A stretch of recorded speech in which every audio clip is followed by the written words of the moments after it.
As BRICS nations welcomed new members into the grouping at the beginning of the year, Russian President Vladimir Putin said that ditching the US dollar is 2024's top priority. The country is set to take on the chair of the group later this year. Frustrations with the dollar have been an important topic of discussion within the bloc, with discussions about how to make BRICS local currencies enjoy greater use in commerce and finance within and between emerging markets.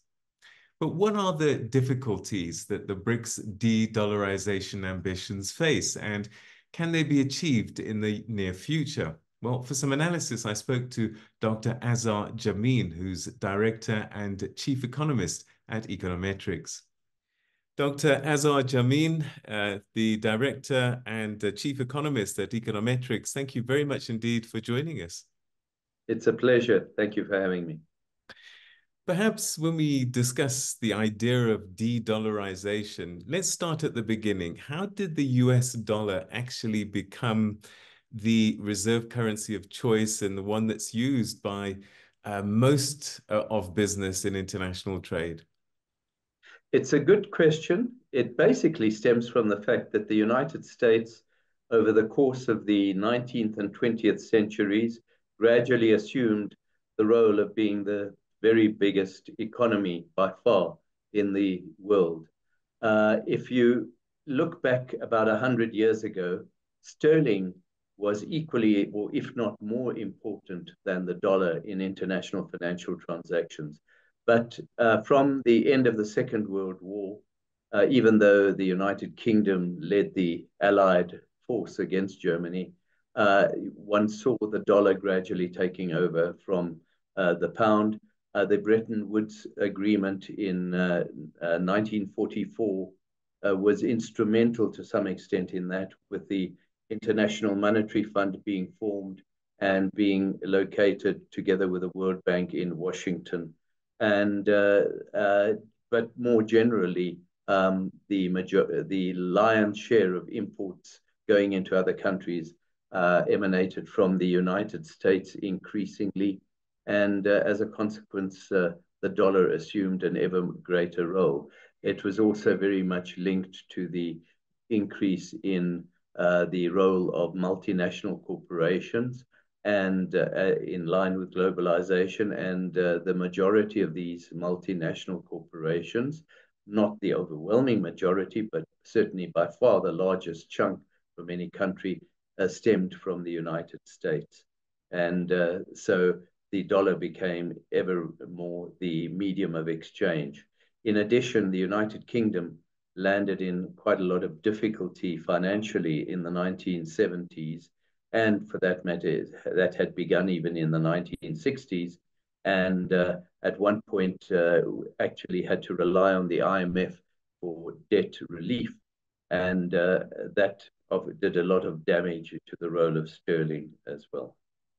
On the other hand, what we are now seeing, and have been seeing for the last 25 years, is the increased role of the euro in international financial transactions and trade, but the European currency has not come anywhere near to assuming the role of dominance that the United States did.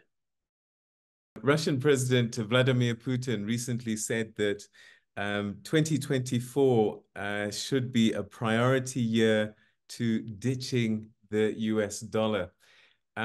Probably his sentiments are more politically driven, but is there a genuine economic and maybe a business case for reducing the dependence on the US dollar in international trade?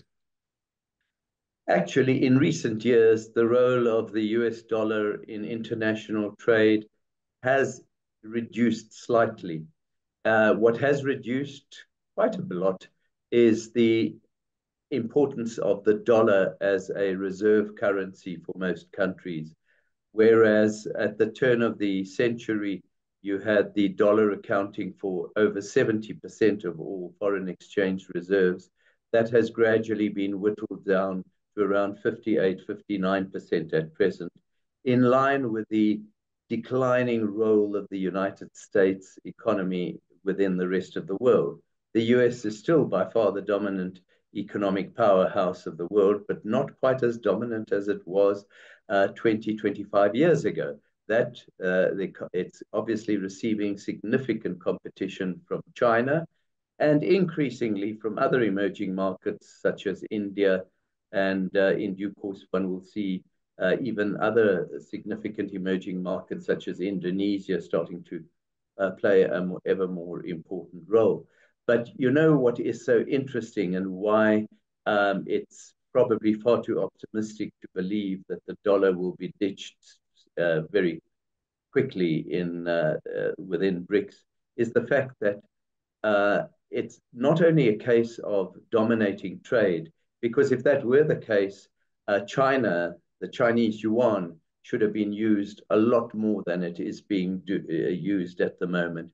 It's also the framework of the institutional international capital flows that at the moment is still very much dominated by dollar flows followed by euro flows. Why not flows in Chinese yuan? In large measure because the Chinese yuan and its spread around the world is being heavily controlled by the Chinese government, whereas the dollar and the euro are far more freely available and tradable than the Chinese yuan. The yuan should have been assuming the leading role within BRICS for trade within the organization, but unfortunately or fortunately, it is being the supply of yuan internationally has been severely curtailed by the Chinese authorities. What are the chances of developing perhaps alternative multilateral clearance systems outside SWIFT? Russia found out recently that there's a lot of pain being associated with this clearance system once you get sanctioned. And I just wonder if SWIFT is here to stay and that's it, and no other system can be developed. SWIFT is here to stay for the present. However, in order for there to be another payment system, it has to be developed in a manner that will gain the trust of the parties participating in it. And that is a very tall order, and it's a development that would take many, many years to achieve. I don't think that it can happen overnight. And that is one of the big challenges that the BRICS organization has to carry. At the end of the day, whether you like BRICS or you don't like it, what really counts is whether you whether you feel confident that you will receive a payment that has been made to you, or conversely, that a payment you have made will be actually transferred to the right recipient. And that takes a long, long while to build up that reputation. And I would imagine that there can be other payment systems available. But, if Russia were to establish one now, I don't know that even members of the BRICS would rush to embrace that as the new payment system in lieu of SWIFT, because the companies involved doing a lot of business within these countries would not have enough confidence that the Russian payment system would work as efficiently as SWIFT has done. All right, so de-dollarization means using another currency.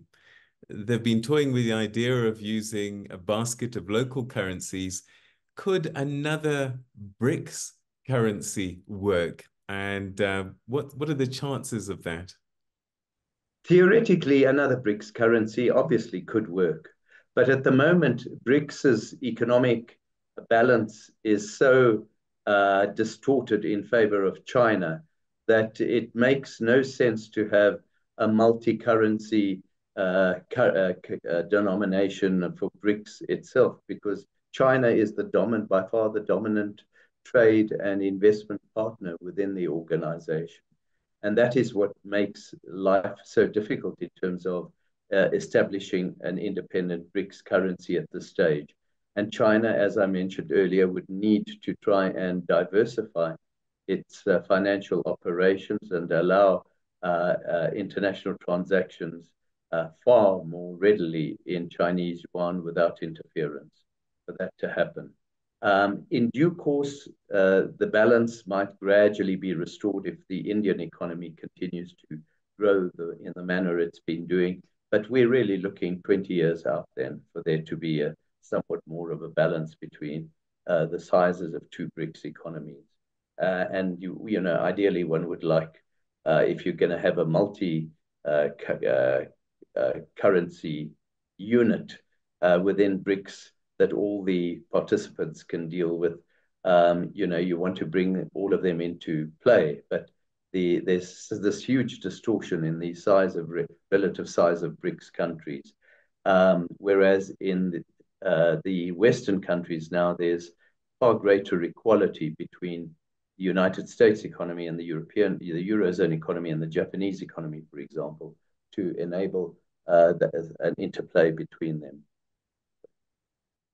So, as noble as the idea and ambition might be, bottom line, in the short term to the medium term, the dollar is here to stay, and de-dollarization might not have much success in the near future. I think that you were absolutely correct to preface that that statement with the idea in the short term to medium term. In the long term, things can unravel and change in a meaningful way.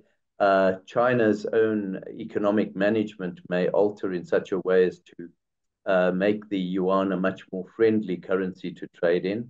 BRICS itself might evolve and grow much faster than advanced economies are doing, and that could also help to pave the way for a BRICS currency. But in the short to medium term, that is really not, it doesn't appear to be viable. Dr. Azar Jammine, Director and Chief Economist at Econometrix, thank you very, very much indeed for your time and your insights. It's a pleasure. Thank you.